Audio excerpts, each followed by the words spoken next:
sinapaglaho. Mega natin. Shout out to Ansures.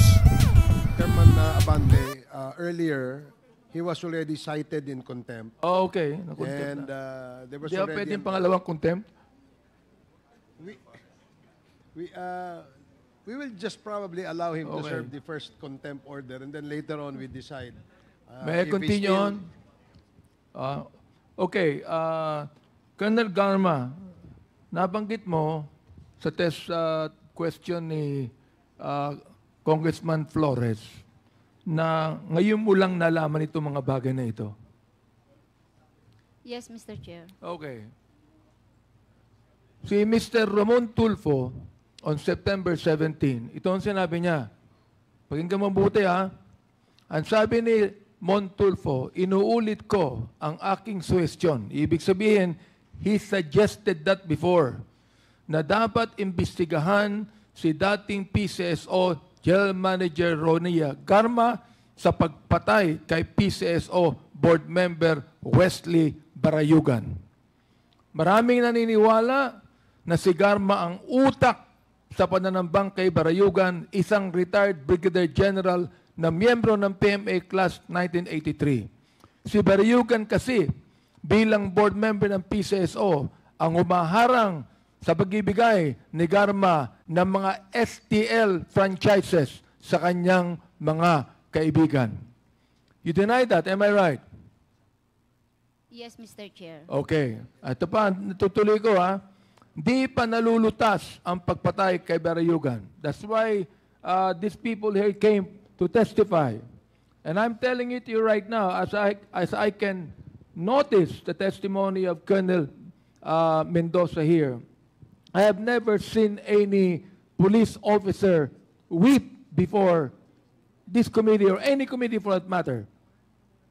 This man, I believe, is telling the truth, Colonel Garma. Mon Tulfo, I believe, is telling the truth. Now, tutuloy ko ha, may news blackout noon sa assassination ni Barayugan dahil alam ng mga investigador, ito ha, na si Garma at Pangulong Digong ay magsyota. Totoo o hindi? Hindi po totoo, Mr. Chair. May mga report na yung anak ni Garma na may kapansanan na anak din ni Digong. Ito totoo, di ba? Mr. Chair, can we spare my daughter, Mr. Chair? She has nothing Hindi po to totoo do yun, with di ba? this. Yes, it's Oo. not true.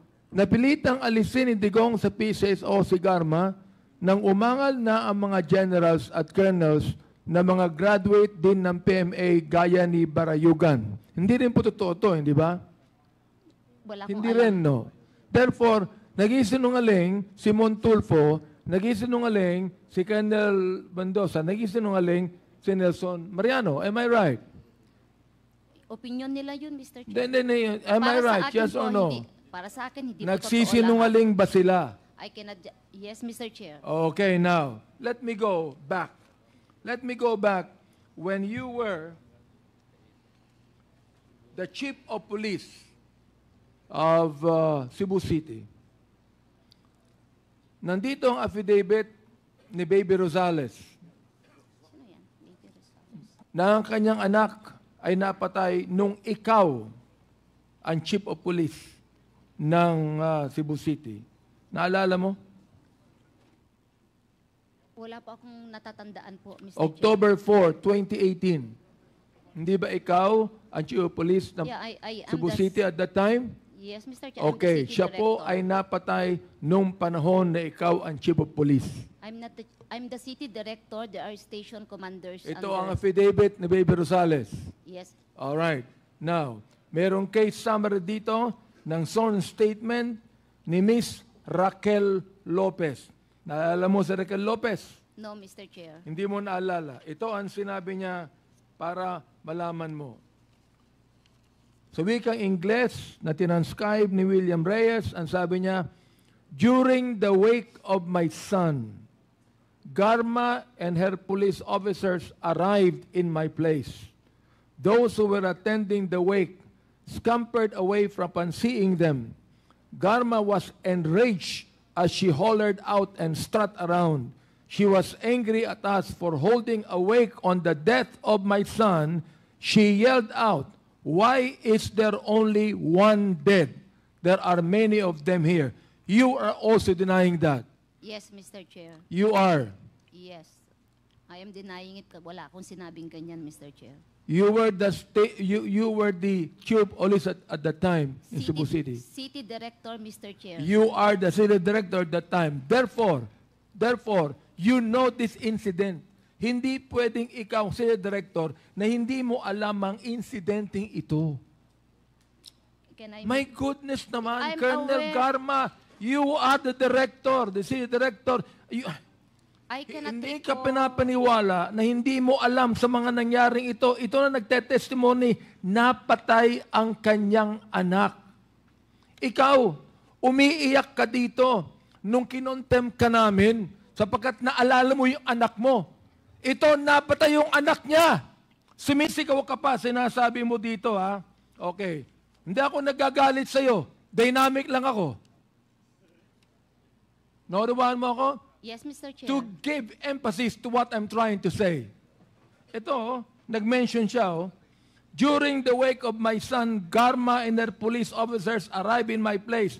Ikaw pa nagsabi, nagalit ka pa at sinabi mo, why is there only one dead? There are many of them here. Nakalimutan mo ito? Hindi mo maalala? Wala akong sinabing ganyan, Mr. Chair. Well, sworn statement ito Yes, ni Your Miss Honor. Raquel Lopez. Sworn statement.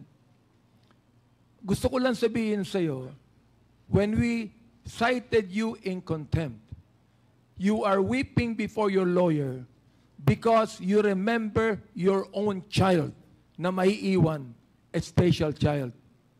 Buhay siya eh. Buhay siya, Colonel Garma. Umiiyak ka na, buhay siya. Ito patay. Ikaw ang city director. Ito patay. Nagsalita ka pa.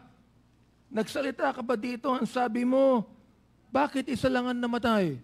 Bakit isa lang ang pinatay? Oh, samantalang napakarami nila. And you're telling me now, you're denying that, Mr. Chair? Hindi mo lang siguro maalala at baka nakalimutan mo, matagal na ito eh. 2018 pa ito eh. Baka nakalimutan mo, ipinapaalala ko lamang sa iyo, you're under oath here, and we are trying to pass legislation so that this will not happen again.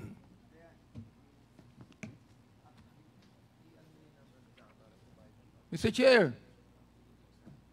ano ang gusto mong sabihin? Tell it to us now. Lie under your teeth. Tell us.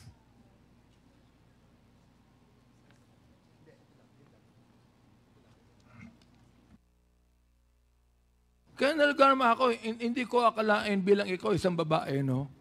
Magagawa mo ito.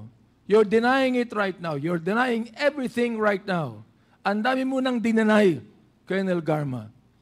At nakikita po ng taong bayan dito, napakalaki ng problema ng ating kapulisan na katulad ng marami mga eskalawag na dapat malaman ito ng Director General Marbil na dapat niyang asikasuhin ang ayusin ang nangyayari sa Philippine National Police. This person here, si Lieutenant Colonel Mendoza, tinitingnan mo siya when he was testifying before us, when he was reading his affidavit, nakatingin ka sa kanya, nakasimangot ka sa kanya, galit ka sa kanya. And this guy is weeping before us while he was saying this, while you are angry at him. Nelson Mariano testified, 2 of them against you and against Colonel Leonardo. 2 against you, both of you. And you're denying it. Listen, akala niyo ba politics itong ginagawa namin? Kung sinasabi po ni Colonel Mendoza, natatakot siya sa buhay niya. Kami ba, matapang ba kami? Hindi ko kami matapang, pero kinakailangan namin gawin to upang maayos na natin ang problema sa ating bansa.